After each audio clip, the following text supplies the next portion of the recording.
gelin laakiin markii la yidhi kitaab qur'aan oo la fasiray ay warramaya waxaan sidhi waa rigelka xooji waa ka maqnaanin qur'aankaasi la tafsiiray marka la eego buugga ugu daabacaad badani waa injiilka bay yidhaahdaan waa qolada kristanka buuggooda ugu daabacaad badan oo dunida ugu tiro badan oo la daabacaa laakiin waxay dhahdaan akhris marka la eego dee adigu muslimka tukanayuun dunida qiyaasi mise faatixa maalintii akhriya waxay dhahdeen waa buugga loogu akhris badan yihi laakiin haddana loogu aqoonta daran yahay marka la eego oo haddaynu dadka soomaaliyeed weydiinno inta faatixa akhrida imisa faatixada macnaheeda taqaana dee waxaynu ka garan karnaa nisbada akhrida qur-aanka iyo nisbada fahamtaa inta ay isu jiraan kitaabkani markaa wuxuu soo dhowaynayaa dad badan oo aan afka carbeed aqoonin ama aan hore loogu tafsiirin aniga caawa igu horraysa xataa akhriskiisa ama eegashadiisa laakiin haddii intaasoo culamo uu sheekhu sheegay isha soo mariyeen waa rag aan kalsooni badan ku qabo waxaan rajaynayaa inuu soo dhowayn doono kitaabkan iyo fahamkiisa wuxuu kaloo soo dhowayn doonaa af carabiga barashadiisa waayo qur'aanku af carabigu ku qoran yahay af carabigu horta waa luqada dunida ugu badan mufradaadka erayada af carabigu marka laysu geeyo dictionaryadiisa iyo erayadiisa waxay yidhaahdaan waa 2.3 million words waa 12 milyan iyo 300,000 iyo jajab luqada ugu dhowo kale bay yidhahdeen waa luqada ingiriisiga waa 160,000 qiyaas intay isu jiraan 25 jeer buu ka badan yahay jarmal baa ku xigo waa 150 faransiiska jarmalku waa 160 baan filaya ingiriisku wax yar buu ka badan yahay waxaan filaya mid inuu 160 iyo midna 150 yahay midina 130 uu yahay waa say isugu xigxigaan ingiriisiga iyo faransiiska iyo jarmalka afka intaa leeg waxay dhahdeen beri horuu dhiman lahaa haddii aanu qur-aanku ku qorayn qur-aankaa haya inuu af nool noqdo oo weli dunidu ay sidiisa u isticmaasho afafka dunidu siday u badan yihiin ama luqaadka reer galbeedka aynu dhigannaa waa muratab bay dhahdaan waa af isdabayaal u qoran maalan ingiriisiga subject baad ku bilowdaa verb baad sheegtaa dabeetana object iyo predicate wixii kale ka dambeeyay baad sheegtaa waa systemkaasi oo quru ku iman karaa af carabigu waxay yidhaahdeen waa luqa mucraba godninkan iyo hoos dhigana khaatiga ka taagantiin cilmi aad u ballaadhan bay sidaan walidalik imika haddaynu rabno inuu idhaahno maxamed baa cali garaacay darab caliyan saa waa u dhigi karnaa waxaynu kaloo odhan waxaynu kaloo u dhigi karnaa caliyan daraba muxamed erayga meeshaynu doonnaa baynu geyn karnaa bimujarad inuu calaamad yaroo godniin midna wato midna calaamad yaroo kordhiga wata halkuu doono geynaya erayga kan laakiin saddexda jumlo midna mid la macno ma aha xagga asalka waa iskaga macne oo waa maxamed baa cali garaacay laakiin haddii bayaanka luqada carbeed iyo macaanideeda loo eego saddexda jumlo mid waliba macno dheeraad oo aan ka kala sidin buu sidaa afka caynkaasa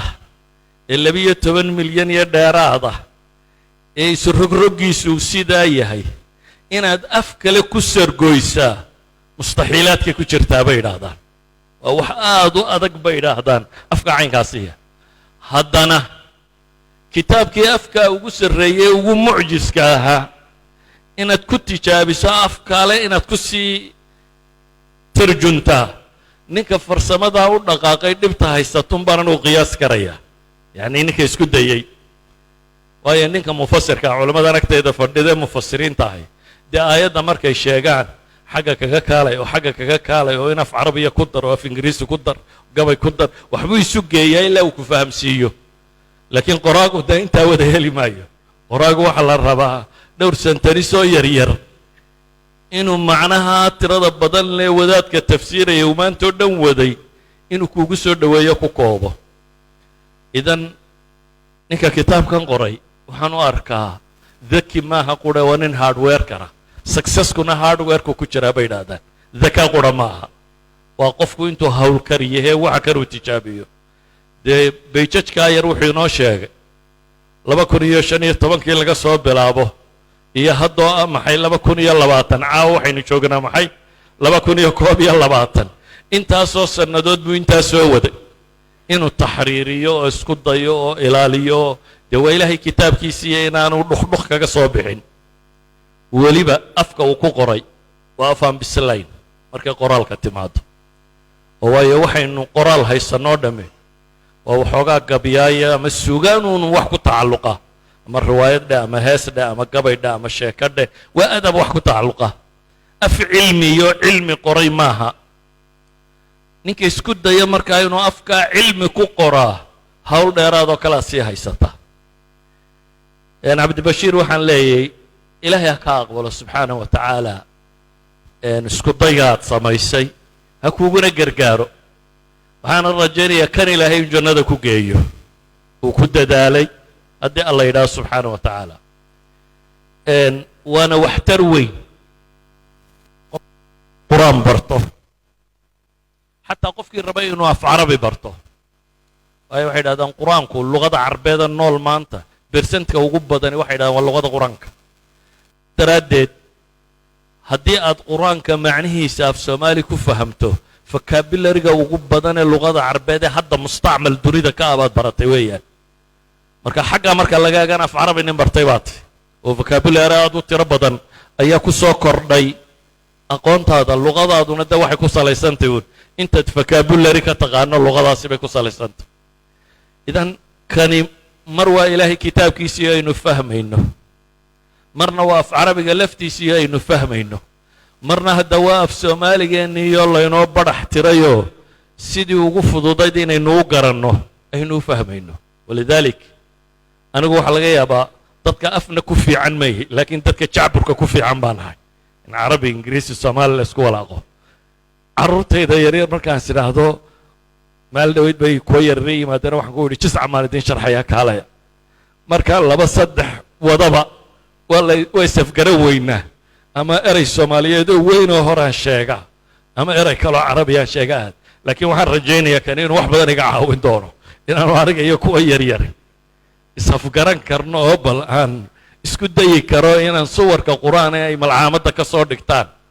macnaha guud at least inaan u fasiri doono ama aan ku kaalmayn doono anu markaasaan idiin sheegay kumaan talagelin caawa inaan hadal badan idhaahdo waxaan ku talagalay inaan golaha xoojiyo oo higilkaasi aan ka qayb qaato oo kitaabkani sidii uu noqon lahaa kitaab midho dhala biidni illaahi tacaala inaan waxaan ka geysan kara ka geysto marka waxaan ku soo koobayaa sheekha qorayna iminka dee abwaanka annaga uu nagala sarreeya xagga sheekhnimadaaan u kaxaynaynaaye waa laga yaabaa inay idinku xagga abwaannimada jeceshiin anugu xagga kalaanu sii kaxaynayaa sheekh cabdibashiirna in alla ka aqbalo subxaanahu wa tacaala luqadeenniina aynu noqonno dad bartay afka soomaaliyeed wuu sii dhimanayaa innagaana dilayna ma aha in cidi ku soo duushay oo innagaa isticmaali weynay dhimashadiisa waxaa kaaga filan dee bal waxaad akhridaa uun xayaysiiska magaalada hargeysa ku qoran ee dadka caamada ee soomaaliyeed loo xayaysiinayo dhammaantood haddaanan odhan 90% waa af ingiriisi waxaad mooddaa in somaliland ingiriisku degan yahay waxaanay ahayd inaynu afkeenna ku qoranno waxay ahayd wax badan aynu isu sheegayno inaynu afkeenna isticmaalo af ingiriisi baa inala noqday wax weyn oo aad u weyn markaasaynu afkeennii liidnay oo dillay dee carabina isaga hadalkiisaba iska dah hadda dastoorka waddankana ingiriisigu kuma yaallo somaliland dastoorkeeda maxaa ku qoran luqa luula inay maxay tahay soomaaliya luqada labaadna inay tahay carabi haddana dawladdu waxay wax ku soo saartaa in badanoo ka midi af ingiriisi ay wax ku qortaa dadkuna af ingiriisu wax ku qoraa waraqaa laysu gudbinayo af ingiriisa lagu qoraa waxaana dastoorka ku qoran war af soomaali wax lagu qoro af carabi wax lagu qoro waxaynu awoodi weynay dukaamadeenna boodhka ku qoran inaynu ka dhigno soomaali marka luqad dadkii lahaa aasayaan sida kor ugu soo kacdaa waa adagtay laakiin haddii qur-aanka lagu fasiro in shaa allahu waxaan isleeyahay wuxuunbaa baaqi ka noqon waayo kitaabka qur-aani waa kitaab baaqiya ilaa yowmi alqiyaama ilaahay ballan qaaday inuu hadhayo wixii lagu qorana waxaan isleeyahay wuxuunbaa ka hadhi doona marka waxaabaan isleeyahay qaab loo nooleeyo af soomaaliga waxaa ka mid ah kitaabkan aynu caawa hayno oo isaga laftiisa wuxuu ka qayb qaadan doonaa inuu af soomaaligu dib uu u soo noolaado ama uu joogo oo dib uu u soo barbaaro idina caawa waxaan idinkula talinayaa afkiinni hooye inaad dib ugu noqotaan ardadii hore soomaaliyeed waxaa caado ahaan jirtay 3 bilooda fasaxa in baadiye la qabto oo nin kastoo ama da'dayda ama da'addii ku dhoweyd ahaa iskuulka marka laga fasaxo baadiyaa 2 bilood la soo joogi jiray taasi waxay xoojin jirtay dadkan inay dhaqankoodii iyo af soomaaligoodii ila baadiyuu yaallaye inay si fiican u soo bartaan iminka baadiyihiina wuu baaba'ay dee idinna waa ka xaragootaan baadiyaha soo maha inaad baadiye qabataanba wax foolxun la idinla muuqataa hargeysana af laguma hayo wuu baaba'ay aad buu u sii dhimanaya waxaanan isleeyahay af soomaaligu hadduu dhinto xataa hadhow waxa idin garan waaye qur-aanka cid idin fasirta ilaa af kalena umaynan tallaabin keeniina waynu aasaynaaye marka waxaan isleeyahay kitaabkani af carabigii wuu noolayn af soomaalina wuu noolayn qur-aanka macnihiisiina wuu soo dhoweyn intaaba hadduu inoo wada qabanayo inuu meel weyn inoo degi doono baan rajaynayaa ilaahina subxaanahu wa tacaala waxaan ka baryayaa kii uu rabbi aqbalo